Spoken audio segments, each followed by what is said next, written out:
Welcome back to Psychedelic Therapy Frontiers, the podcast devoted to exploring the frontiers of psychedelic medicine and what it takes to cultivate a healthy mind, body, and spirit.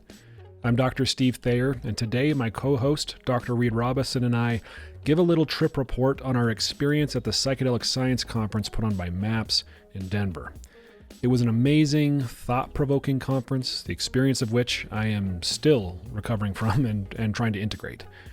There was a lot of great presentations and conversations, particularly around training at the conference, including one between our Numinus CEO, Peyton Nyquist, and MAPS founder, Reid Robison, about the new partnership between MAPS and Numinus to provide experiential training for therapists wanting to provide MDMA-assisted psychotherapy. So if you'd like to learn more about this unique offering and or about any of the other psychedelic therapy training programs at Numinus, go ahead and click the link in our show notes or go directly to numinus.com/our-training-selection and use the code PTF10 for 10% off selected trainings. Of course, if you'd like to support the show in other ways, you can do that by subscribing to the show on the podcast player you're listening to. If you're watching on YouTube, you can subscribe to the channel, like the video, and of course, leave us a rating or review in places like Apple Podcasts or Spotify. And if you really like the episode, please share it with somebody that you know that might benefit from the message. Thank you for listening. Please enjoy today's episode. So, Reid, we have returned from MAPS Psychedelic Science 2023 in Denver. Indeed. Have you recovered? No, I haven't. I was on a vacation right before, so I came into MAPS a little tired. It was a great vacation, but it was also very tiring. So yeah. I'm learning. I'm reminded constantly that I'm no longer 20 years old. Not that I'm super old.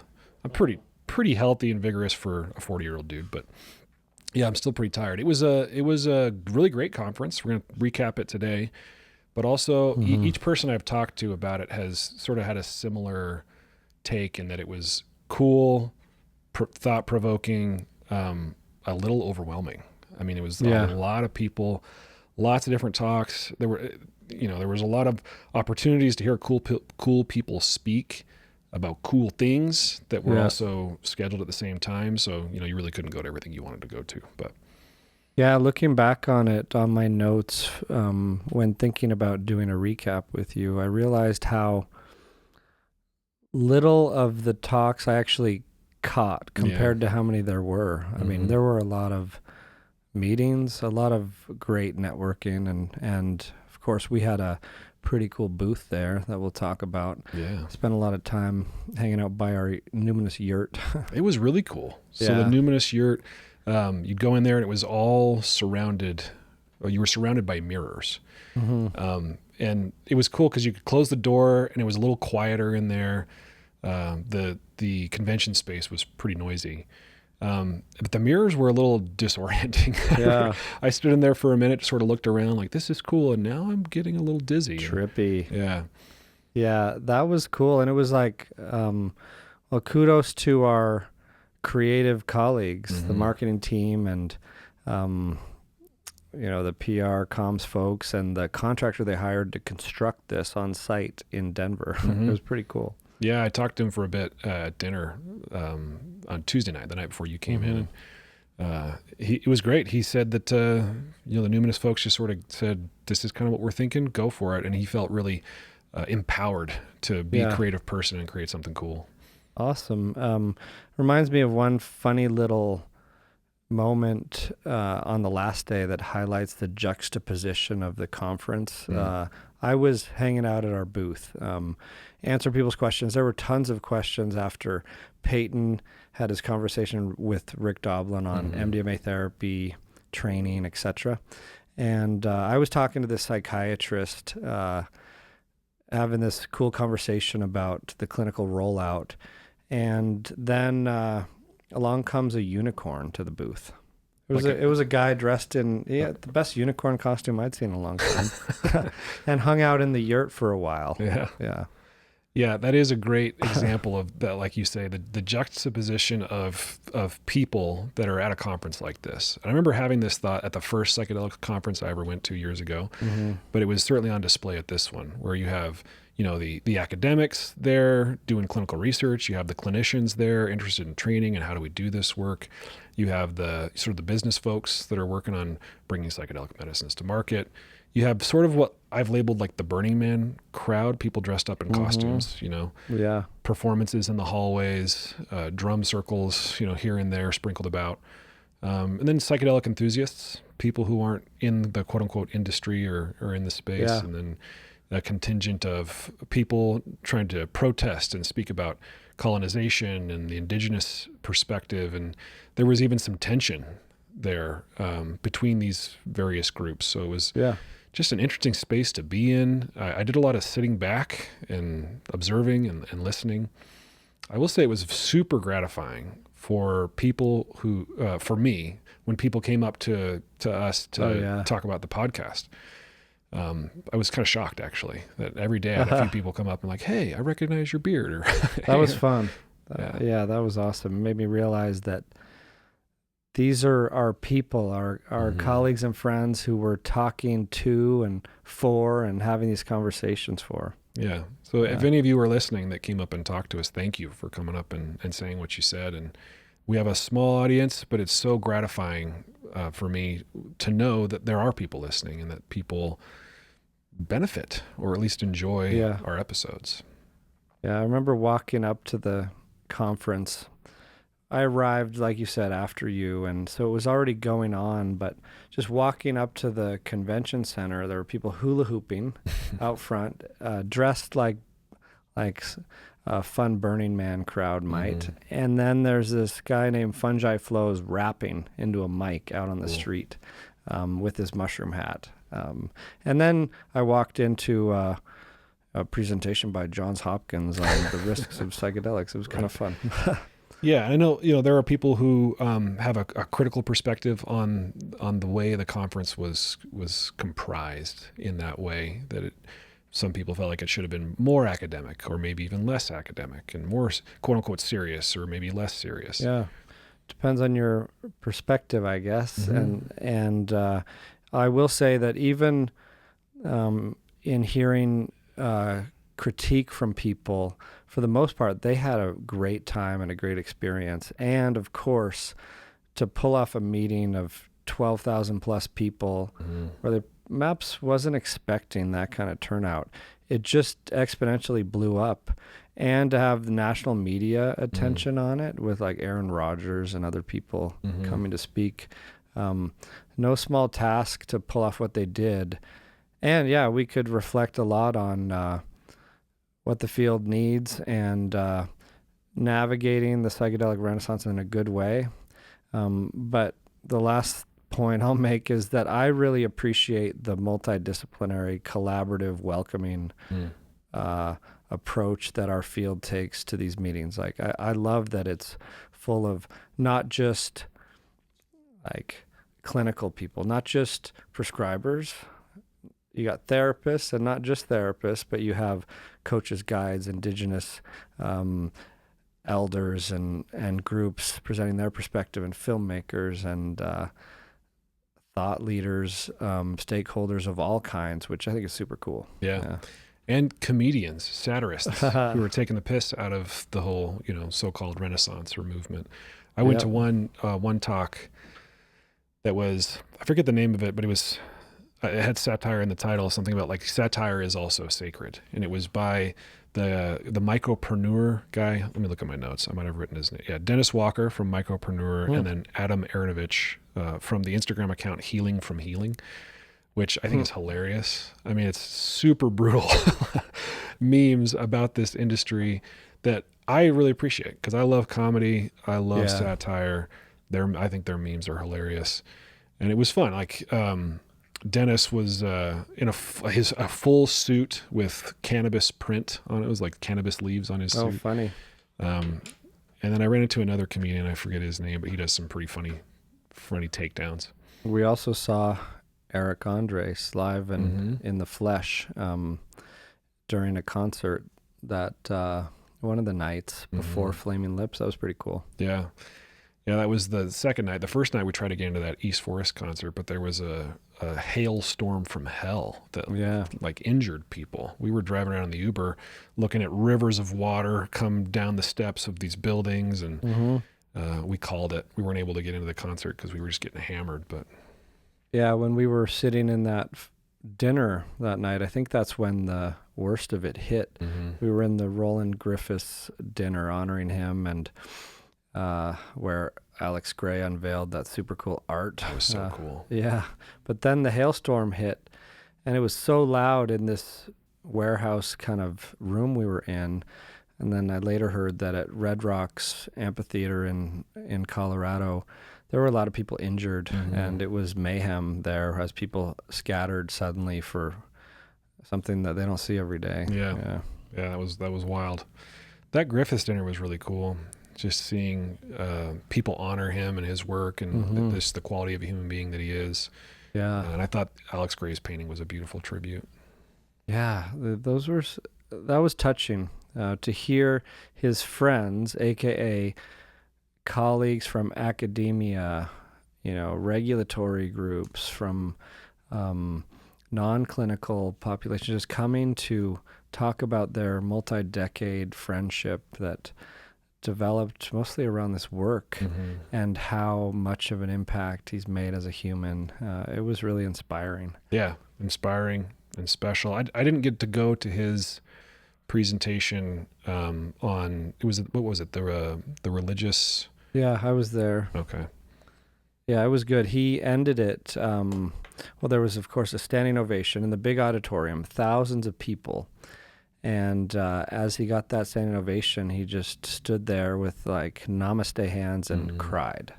Yeah, like I think a wave of chills went across the whole audience, I would guess. I certainly felt it. Yeah, beautiful.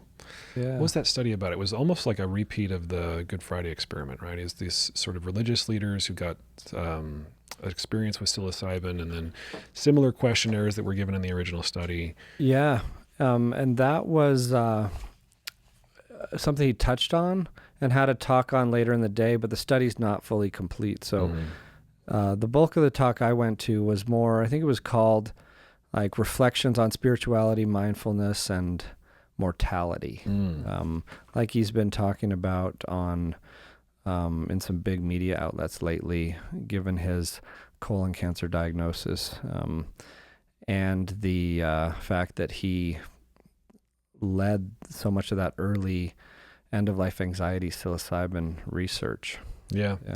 And since the diagnosis, he's been more willing to talk about his personal experiences with psychedelics, which I find inspiring, like we said before, and powerful. When you've got somebody who's been in the laboratory, deep in the academic side of studying these medicines, these compounds, say how deeply personally meaningful his own psychedelic experiences have been.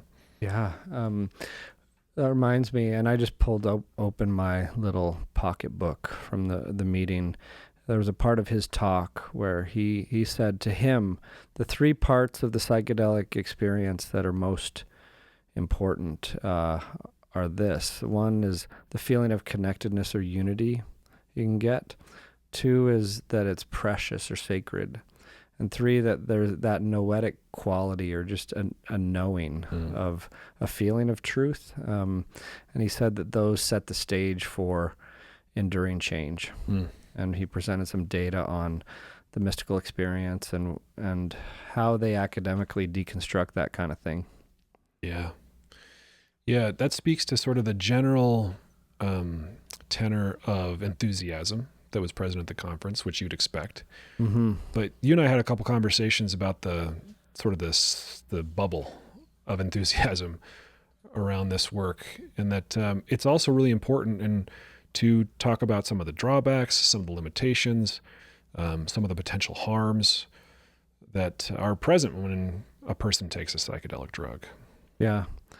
And that first day I arrived on, I guess it was Wednesday, I went to a great talk by David Yaden and another psychedelic clinician.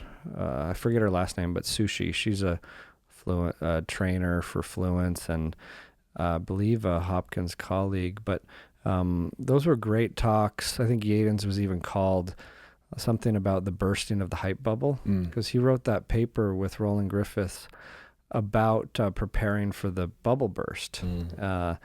And it gave me like a renewed appreciation for that big time, and how, and he pointed out by showing news headlines how some of the hype has been really excessive in how it's been reported early on, but we're entering this phase, hopefully, of presenting a balanced view of like, what are the real risks and benefits of doing this for different reasons?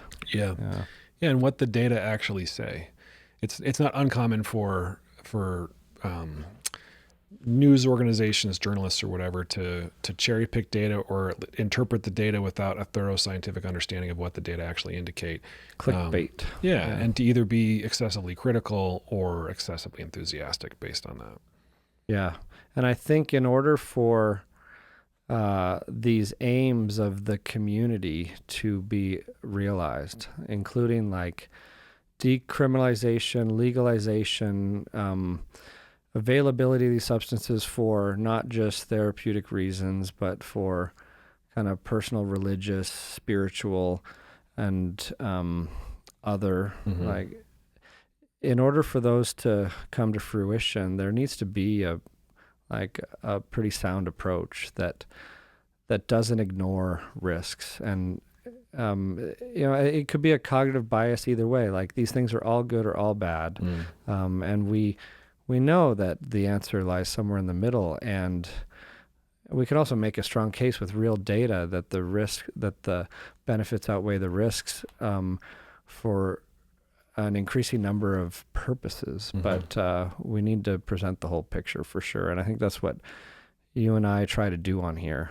Yeah. Certainly the people have commented that we, or at least commented to me, that we have been too enthusiastic, too Pollyannish. It doesn't. If that's the impression that a listener has got, it's certainly not the impression that I'm trying to convey. Yeah. So if anything, maybe we rededicate ourselves to finding that happy middle and giving a balanced perspective on what these medicines can do, what they can't do, and like I said earlier, what the potential harms might be if we don't approach psychedelic medicines with respect and care and wisdom. Yeah. I'm totally down and on board. Should we do like a pinky promise, or how do we seal this renewed vow? Pinky promise across the table. Yeah. Yeah. But, it's definitely a passionate quest.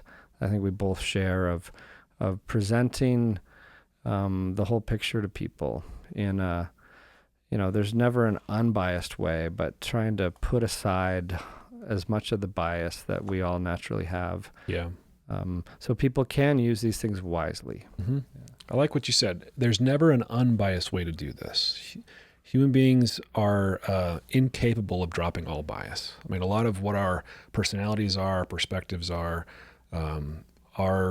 biases, are the small filters that we pass all the stimuli that come to us through so that we can make sense of the world and navigate the world, right? These cognitive heuristics that when they're malicious, they turn into prejudices. Yeah. And when they're less malicious, they're just beliefs or perspectives or opinions. Yeah. And in that sense, when you take the conference as a whole, it's pretty cool how many perspectives were presented in talks, in forums for discussion, in the displays of art and creativity and music. So if you zoom out and look at it, wow, what a momentous occasion of 12,000 people gather for that kind of purpose and share perspectives. Yeah. I like that you brought up the art. I went into that deep space area a couple of times where they had art displays. They had people doing sound healing. They had all kinds of stuff, VR experiences. And some of that art blew my mind. Oh, yeah. It was so cool. I mean, there was a whole wall dedicated to Alex Gray's stuff, but there was lots of other really talented art. People painting like live, doing live art pieces. So when I was a little too overstimulated by all the information, I would just go in there and wander around.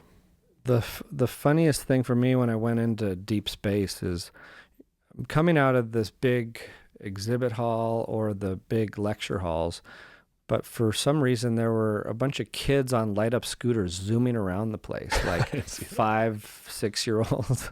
I was like, wow, where do they come from? That's pretty cool.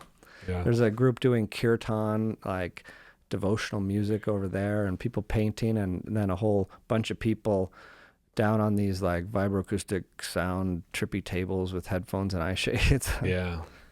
What a scene. A testament to what you were talking about earlier, that you and I are licensed mental health professionals, and we love the idea of using the power of psychedelic tools for psychotherapy, for deep healing. But, these tools, these compounds, these plant medicines, these chemicals can be used by lots of different people for lots of different purposes. And that was on display at the conference as well. You mentioned Aaron Rodgers. I went to half of the conversation between him and Aubrey Marcus. Mm-hmm. And at least the title of their presentation was something about like psychedelics for human performance. So you're bringing on a Super Bowl winning NFL quarterback to talk about his ayahuasca experiences. But the part of the talk I caught, they didn't talk a whole lot about human performance optimization. It was more sort of deep, vulnerable discussion about how these medicine experiences have changed these two men.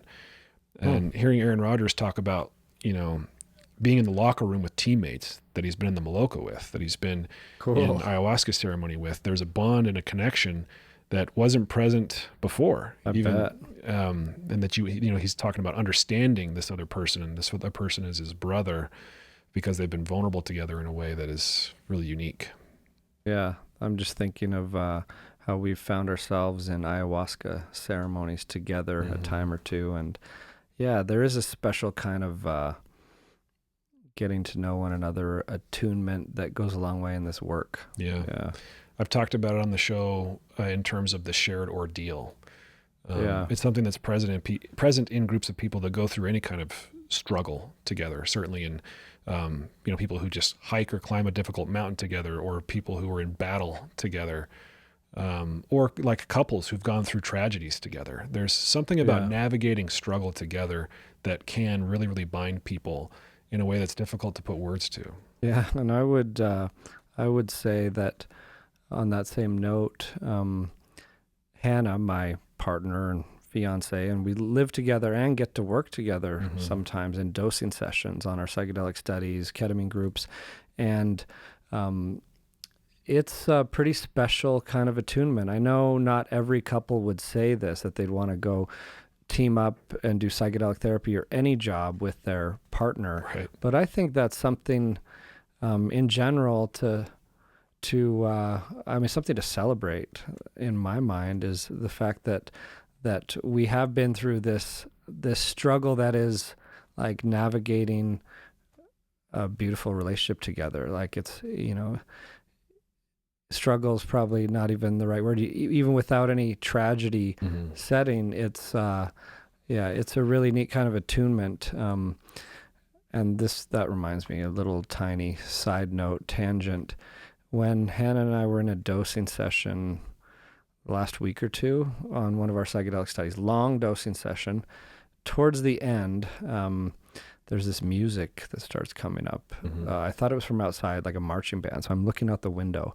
It's, we're the facilitators, the dyad for the one participant, and he can hear it. Thankfully, this is at the very end, tail end of an experience, but it was getting louder, and we realized that there was a full-on mariachi band 1 floor under us. The music is coming up through the vents, through the outlets. It overpowered the playlist and everything else. It was the funniest thing ever. We never would have expected that in our set and setting. You do your best, right, to control the setting as a facilitator for somebody in a psychedelic experience. But you can't sanitize it completely. Yeah, and you've heard stories of that in like certain ceremonies, like ayahuasca settings, when there's a big knock at the door, or what if there's a hailstorm? Yeah.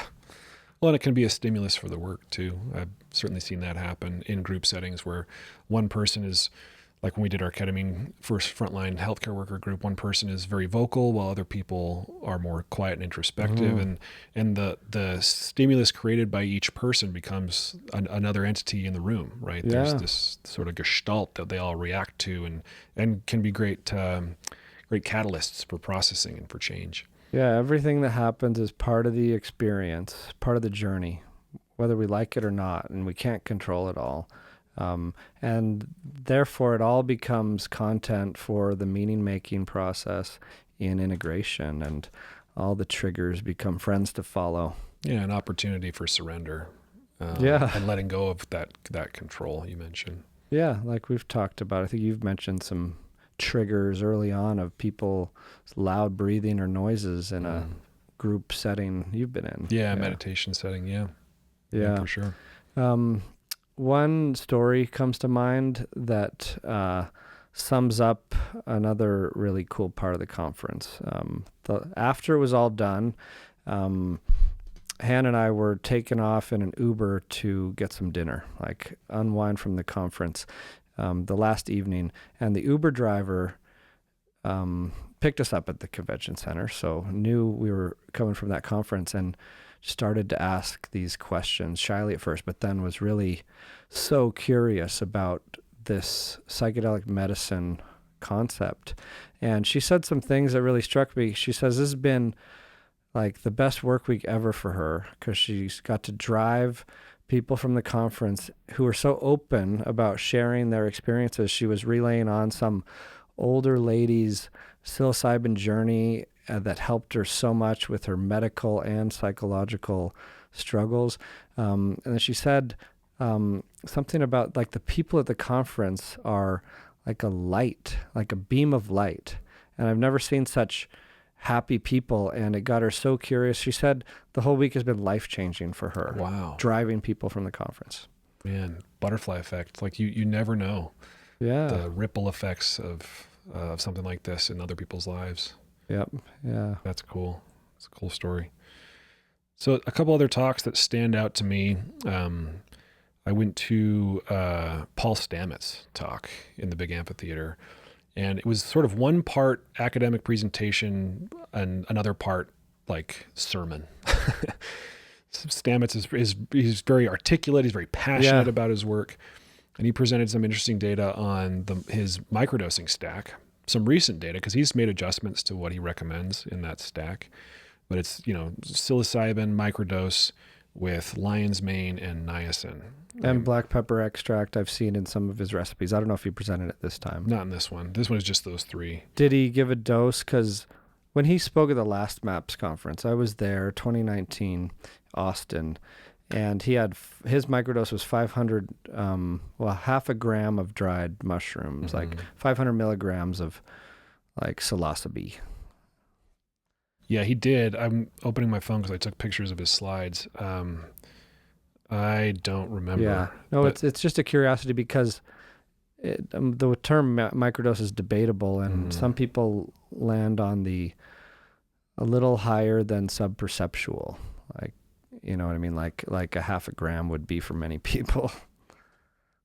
Yeah, I can't find it, but they tested his microdose against psilocybin, his stack against psilocybin by itself and placebo for people with neurocognitive issues. And one of the tasks they had to do was this TAP test. Was it neurocognitive issues or general population, like wanting it for attention, focus, creativity? Do you know? I think he was testing. Maybe he had had general pop as a control group. I can't remember, but they did test it on people with like, I can't remember what the issues were, if they were dementia or if they were TBI, but showed that his stack outperformed psilocybin by itself or placebo in their ability to do this tap test where they're tapping their index and middle fingers back and forth on these two buttons. Okay, I want to look up that study. I have lots of questions that I know you wouldn't have the answers for, even with some pictures of his slides in the Fresh Talk, because I'm just curious of what was the dose in each group. Like his was the same equivalent, I would assume. And is it from that app that collects data like citizen scientist style, or was it like a perspective study? Yeah, I don't remember. But we'll report back on a relevant episode. Yeah. It was cool though. Yeah, I did hear I've followed Twitter to get some updates from the things I missed, and that was a good place to see some live stream stuff come through. But I saw that someone saying it felt like Paul Stamets got pretty evangelical at the end of his talk, and he said something like, I believe psilocybin reduces crime. I believe it reduces violence and addiction, and I know if these things are true, society will save not only grief but billions of dollars, etc. And it was an interesting question to think about. Is that evangelical? What's the right way to present these things? And who's to say, versus opinion and citing science? Yeah, because I was tracking my own reaction. That's why I called it like one part academic presentation, one part sermon, because there was some evangelizing. He does some of both. Yeah. And I'm not in a position to judge whether or not the way he presented it was right or wrong. But my tracking my own reaction, there was like some like rah, this is cool. He's speaking his well-informed opinion with conviction and vigor, and he's trying to influence, and that's great. But also there was that part of me that's like, hang on. Yeah, and it's interesting to look at ourselves that way, like you were reflecting on about am I being too Pollyanna-ish or not? Am I presenting a balanced view? And it's something to, at least in my opinion, that we all just need to continually check in on now and then. And but I would agree that Paul Stamets, like starting with his TED Talk and the millions and millions of views, if not billions, I haven't looked, about mushrooms saving the world. That's a hypey title, but that was a good talk when I first heard it. That spiked a lot of curiosity in my mind. Yeah. And I've really gained a lot of memorable, kind of thought-provoking ideas from his talks. Yeah. You know who's a good conservative voice in this? I always forget his name, but he was moderating Roland's dinner. Bob Jesse. Yeah. I went to his talk with Michael Pollan. And Michael Pollan commented that Bob Jesse approaches words, like if he's going to edit your academic paper or your book, he's doing it with tweezers. Because he's very, very deliberate and very, very careful about what he says. And then Bob says something about, he described himself as the wet blanket to the enthusiasm around psychedelics. And so they had this interesting back and forth. Bob being, very, very deliberate and careful about the words that he chooses to use to describe, certainly the results of studies that he's involved with, and trying not to overextend. That's I'm glad you brought him up, because I missed his conversation with Michael Pollan because of other meetings, but I did look at a recap and was really impressed with this take that they both have of, we should talk more about risks. We don't know the numbers, but occasionally people get set back on their psychedelic journey. And the political messaging tends to overemphasize or only state the positive. But he said that time may be over. There's a different game to try. What would happen if the best messaging people could figure out a more comprehensive message? Yeah, he's speaking our language. Yeah. And this might be the time, because I think people, and myself included, were concerned about talking about the potential risks too much, too explicitly, because it might cause a backlash in the people who wouldn't understand the full picture. We're already anti. Yeah. There's a lot of concern about repeating the 70s and the political backlash and the cultural backlash against psychedelic use, against arguably irresponsible psychedelic use. But I think it's maybe now there's been enough social credit, enough scientific research, enough rigorous, legitimate investigation of how these tools can be used therapeutically, et cetera, that we can talk about the risks soberly without hitting the brakes and going backwards. Yeah, I'm of the firm opinion that it will help the path forward to have that comprehensive presentation, because you can have it in the same conversation, right? Like an example would be from Yaden's talk. He was pointing out these figures that are often cited from the Hopkins early research on the percent of people who have one of the most meaningful spiritual experiences of their life on a psilocybin, from a psilocybin experience at Hopkins.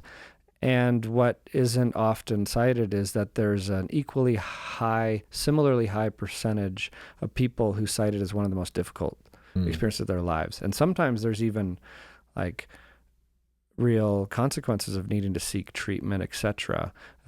That even from the same paper, even overlapping in some of the same people, it's not always presented in a balanced way. So it was a good reminder for me to, just try and make the messaging more balanced as we go, and that's important in this chapter. Yeah. Yeah, you know what? It's part of the reason why I wanted to start this podcast. Yeah. Part of the reason why I want to have the conversation that we're having now is because there are a lot of things that a person can do to increase the likelihood of a positive outcome. It's certainly in a psychedelic therapy experience, but it's just an experience with psychedelic medicines that is really just a matter of education. Like if you know these things and you implement these things, you drastically increase the likelihood that this is going to be an overall positive, helpful, therapeutic, whatever type experience. So I think getting information out there is important to me for sure. Yeah. I also believe in sovereignty of a person's individual consciousness. I think people should be able to alter their consciousness if they want to. Yeah. But there are safer and less safe ways to do that. Yeah. And there's a quote from Roland Griffiths at the conference. He said, "Some people speak like there aren't any risks at all to psychedelics. No, there are catastrophic risks." Matt Johnson emphasized that. Like they're not, thankfully, that common, but like it's important even in the clinical trial industry that I kind of come from and live in. Psychedelic clinical trials are realizing that the adverse events that happen on a psychedelic and after are trickier to report, but so important to capture. Like absolutely something that like who's a field are working hard on capturing in a good way, because it's kind of a paradigm shift in some of these studies, and we need to temper the optimism with the real world risks, and just present it in the best way possible. Yeah. I would hate for people to take for granted that psychedelics will be helpful no matter what. But there are catastrophic risks present in almost any certainly clinical procedure you can be subjected to. Almost any medicine that you can be prescribed. So it's not that psychedelics hold a unique position by having these potential catastrophic risks, but they are present, and like you said, should be spoken to. Yeah. So there were some great perspectives on that. It's not like there wasn't harm and risk talked about in the conference. It's talked about a lot. In my opinion, it's more of a reminder to us all to involve that in all the talks we do. Like make sure we're putting aside as much of our personal bias and presenting that complete picture. Yeah.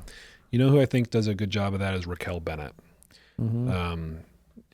Expert in ketamine-assisted psychotherapy, founded CREA. CREA Institute. And she's not afraid to call you out. Yeah, which is one of the things I like. I'm terrified of her, but also like really inspired by her for those reasons. In her talk, she talked about the importance of, with respect to ketamine, being ethical, legal, and wise use.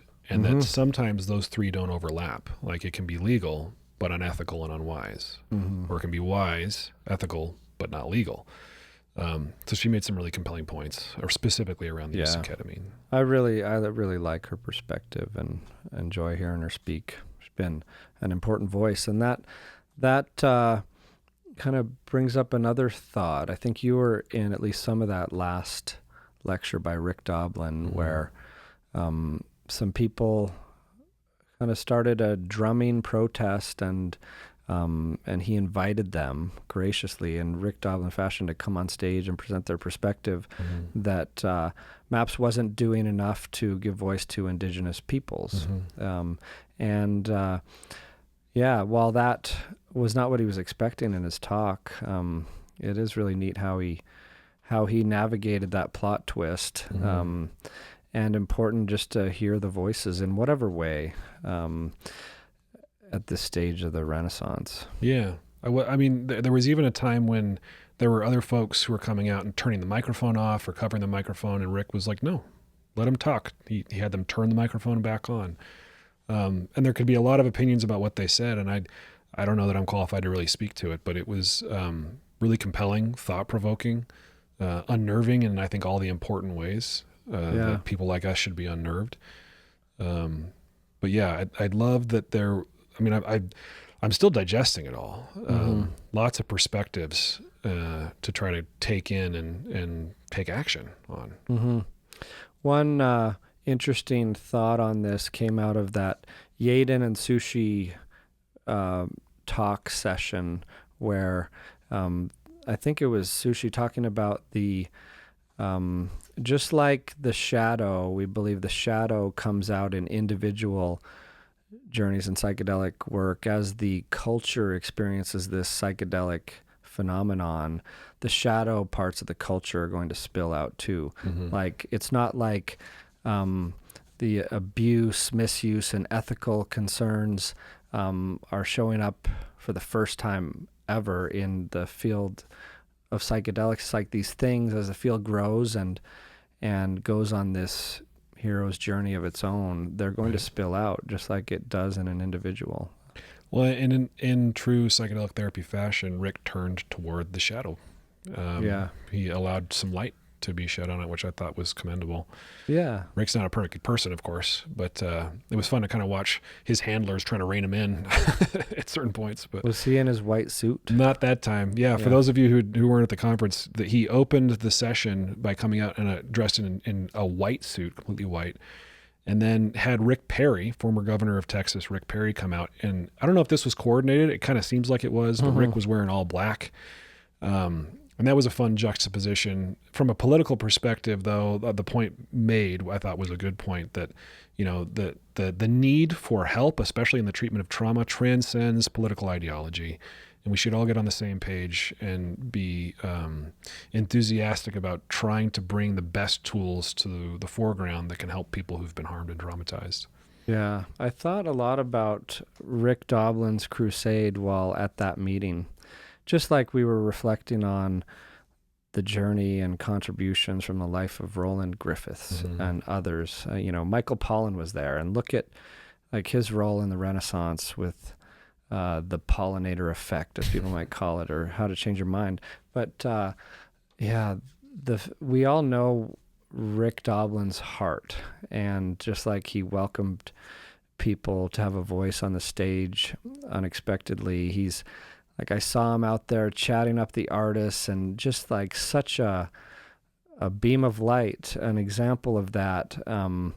I've heard some people talk about, if we want the field to seriously be adopted in mainstream, we need to like make it more of a serious conference. But I think Rick's an example of how you can embody and rally for both simultaneously. You don't have to resort to only wearing black suits and doing this work in a boardroom. Yeah, he's an interesting character in that way, because he does embody both subversion and counterculture, but also a wisdom and a sobriety and intelligence to bring MDMA, in this case, through the regulatory channels so that people can get access to it.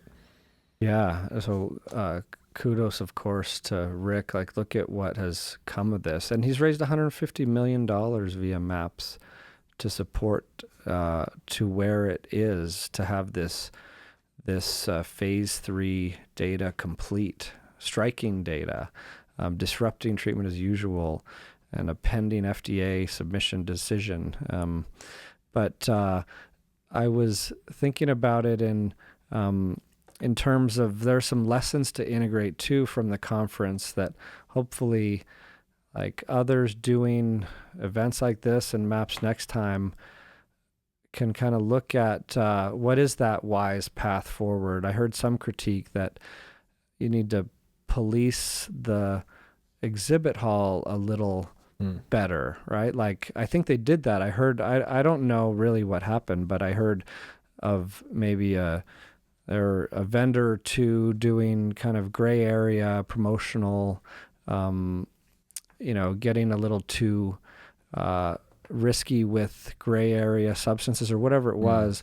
And to have like the FDA and the DEA and SAMHSA and all the other organizations kind of in this conversation now and making these decisions, we do need to like check in on those things, like you mentioned, Raquel Bennett pointed out, of the legality and the ethics and what's going to prevent hitting a pothole that it will derail progress that people are desperately in need of.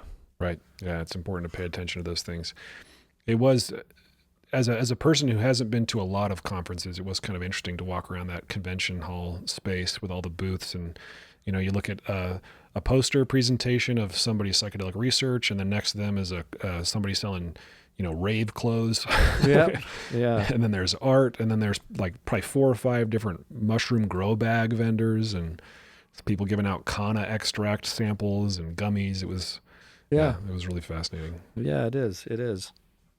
But an inspiring, heartwarming, exciting gathering, like we were saying, a monumental occasion that this meeting was. Another talk that really stood out to me was Andrew Huberman's talk. Oh, yeah. So we've talked about Huberman a couple times. Really popular podcast. He's a neuroscientist, Stanford, I think, neuroscientist, right? Yeah. And he's had a lot of people like the research luminaries on his podcast, Carhart Harris, Matthew Johnson, to talk about the science. But he revealed in this talk that he was a participant in one of the MAPS MDMA trials. So he gave his sort of firsthand report about what it was like to be a participant and to go through, and how important it was for him to have the safe container of the therapist and have the preparation and the integration sessions, about how different each MDMA session was. That was pretty cool to hear from somebody who's super smart guy with an interesting past, whose podcast I respect and learn a lot from, talk about his personal experience in a vulnerable way. Yeah, no, that's really cool. He was there. I'm bummed I missed that one. Yeah, that one was cool. I also got to see Dick Schwartz. For whatever reason, they put him in kind of a small room. It was everyone. Fortunately, I had a seat. They delayed the talk by like 15 minutes because the fire marshal's like, people can't be sitting on the ground, and it's wild. It was a little annoying. But eventually, he presented some video of doing psycholytic ketamine couples therapy, which was really powerful. And he talked about, that's cool.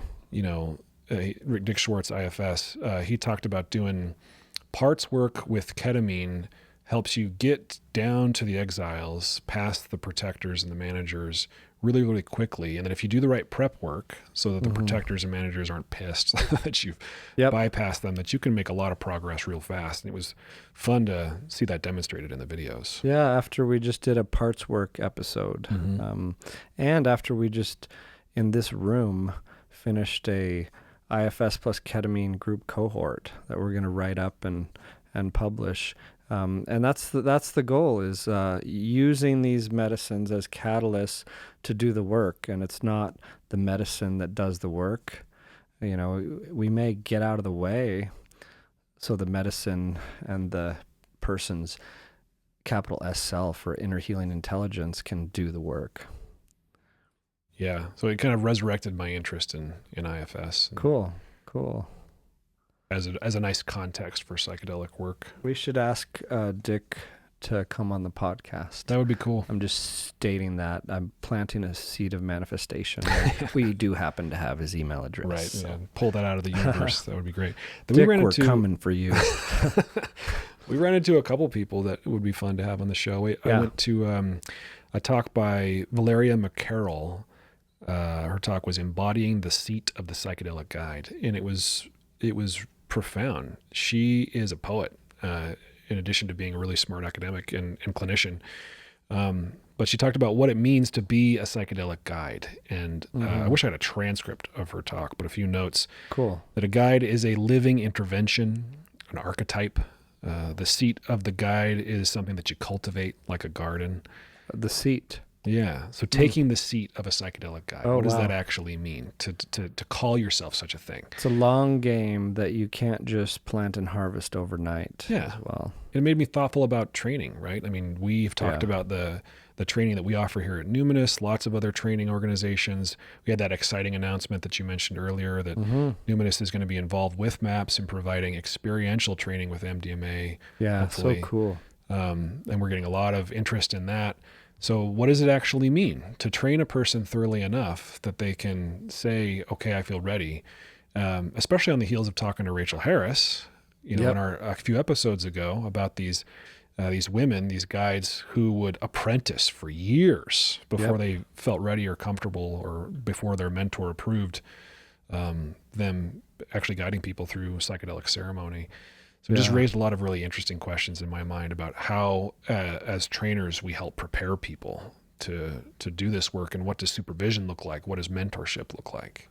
Yeah, I love that about our field, and it's trickier to navigate, more of a challenge, but compared to train up people to prescribe Ritalin well or something like that, like training someone to not only sit in dosing sessions as an empathetic, abiding presence, getting your own shit out of the way so you can hold space in the best possible way for something potentially sacred to unfold. Right.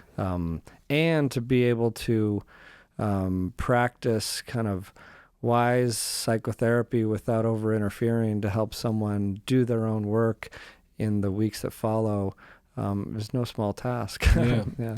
It also made me thoughtful about a question we've talked about on the show before, about whether or not a person who is a therapist, guide, whatever, should have experience with the medicine that they're holding space for, personal lived experience.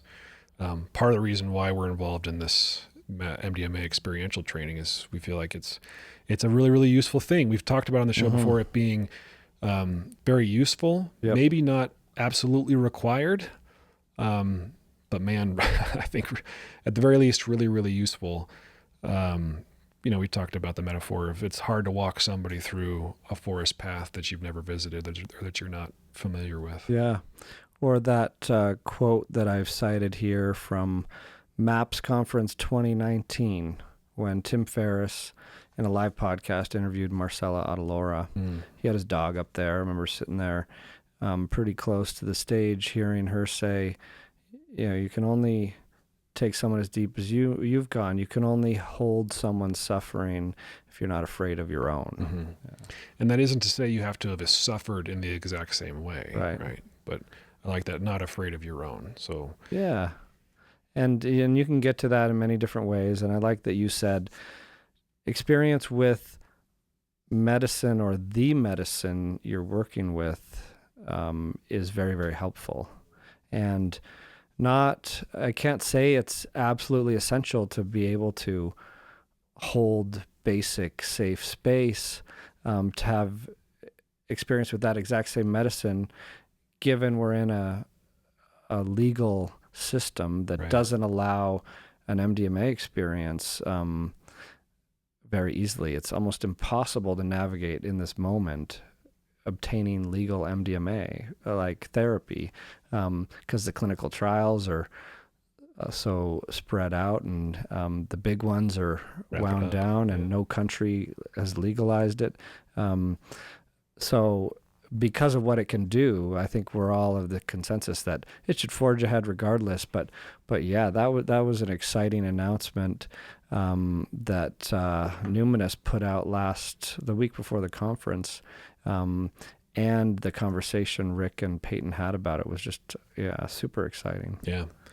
One more thing that Valeria said that struck me was, a good guide embeds their seat within a network of accountability. Yes. That struck me because I do have several clients who've come to me after going to gray area or underground guides, who, because they operate in the underground, are isolated. And they aren't within a context or a seat of accountability. They're not accountable to anyone except for the people who go to them for help. And so some of my clients have had really, really rough, if not traumatic experiences with some of these, and it's unfortunately have been taken advantage of and harmed by some of these people. So passionate about the network of accountability. Yeah, that's a whole nother super important topic that we've touched on a bit, like in our chat with Chantel Thomas. But I agree, that one resonates big time, the need for that culture and community of accountability. Yeah. The last talk that at least I took notes on was Bessel van der Kolk's talk. Cool. That was another thoroughly attended talk, as you might expect. He's pretty popular, given that his book, The Body Keeps the Score, has done so well, and he's done great work. He, and I've heard him make this point before, and even in his book, he makes this point. Not a huge fan of the DSM, old Bessel. Yep. Made an effort to get developmental trauma in there, and was, even though the data supported it well, was rejected. But he talked about having good treatments for trauma, for post-traumatic stress disorder, but not a lot of good treatments for attachment-related issues that are the result of people growing up in trauma. He made this interesting point about, like, if you have PTSD because you have an index trauma, a car accident, for example, you have a life before trauma, and then you have post-traumatic stress disorder. You have a life after trauma affected by this traumatic incident. But for people who grew up with caregivers who were abusive or neglectful, they know nothing but their traumatized self. And so it's just not the same thing, was the point he's making. And he, even though he was skeptical at first about MDMA, didn't think it would be helpful for this particular kind of trauma, he was delightfully, to his delight, proven wrong by the studies that people with developmental trauma actually responded quite well because they found safety in themselves. Safety for the first time, experience what it's like on MDMA to feel safe enough to explore and maybe change some of these parts. Yeah, that would just be even harder to do, as we know from experience, in a certain number of regular talk therapy sessions without the help of a medicine, especially if you haven't had that container of safety in the past with familiarity and like perhaps a path back to it. Yeah, that's really, really cool to think about how the medicine can provide that as a massive stepping stone on your healing journey. Yeah, so that's all I got in terms of my notes. Still trying to digest it all. Eventually I'll catch up on the sleep that I did not get while I was out there. Yeah. One other thing I'll mention is the documentary screening I saw of Lucy Walker's new film of Night and Light on Ibogaine. She's the one who did How to Change Your Mind on Netflix. Oh, okay. Yeah. And British documentary filmmaker. And she was actually in the first part of the film talking about her personal motivation, having, lost someone to the opiate epidemic. She was there, which was really neat. And many of the cast were there, including, this is super touching, Howard Lotsoff's wife. So he's the guy. Do you know the story? Hamilton Morris has told this in some fun ways on his kind of psychedelic storytelling on people's podcasts. But to have it in this documentary, I'm excited for people to see it because Howard Lotsoff was addicted to heroin and stumbled upon Ibogaine, the chemical Ibogaine extracted from iboga, and he was like in New York or something like that, and didn't take it with this intention, but took it and came out on the other side of that off of heroin without the withdrawals and with a new relationship with it. And so he was just so struck by that. It's kind of cool citizen science and like some of the great discoveries in the past, but then he gave it to a couple friends who had a similar outcome. And, in such an astute individual and a passionate one, he dedicated his life to trying to open up access to Ibogaine for people in the throes of opiate addiction. And his wife, I think her name was Annie, I forget, but she was there in a wheelchair, age 85, getting a standing ovation, and another wave of chills through the room, like people choking up, because she's like, we haven't gotten there yet. I don't know, like in the movie, she's talking about the setbacks when they think it's going to get the stamp of approval from like U.S. government authorities to do a human study, and then it's just totally rejected, surprisingly, politically perhaps, and how devastating that was. But it was such a touching story following a bunch of military veterans to an Ibogaine clinic, I think in Mexico, and having their experience, talking about it after, while weaving in the story of the Crusaders of the Renaissance, Howard Lotsof and his wife and friends, who worked tirelessly over decades to shine a light on the potential of this fascinating medicine for addiction. Wow. Yeah, well, I'll have to watch the documentary. That sounds incredibly moving. And we'll have to try Ibogaine. Yeah, we ran into Bruno Rasmussen, who we interviewed on this podcast, Ibogaine physician down in Brazil. Yeah, I love Bruno. He's fun to run into. Yeah, what a heart. Yeah, good-hearted fellow, and gave another invite to come see him down there in Brazil. Yeah. You mentioned the military veterans. It stirred something up in me that I've thought about and heard other people talk about. It's a tragedy that we have people who've served this country, been traumatized as a result, and then have to leave this country to get effective treatment. Yeah. To go to places to get something like ayahuasca or ibogaine.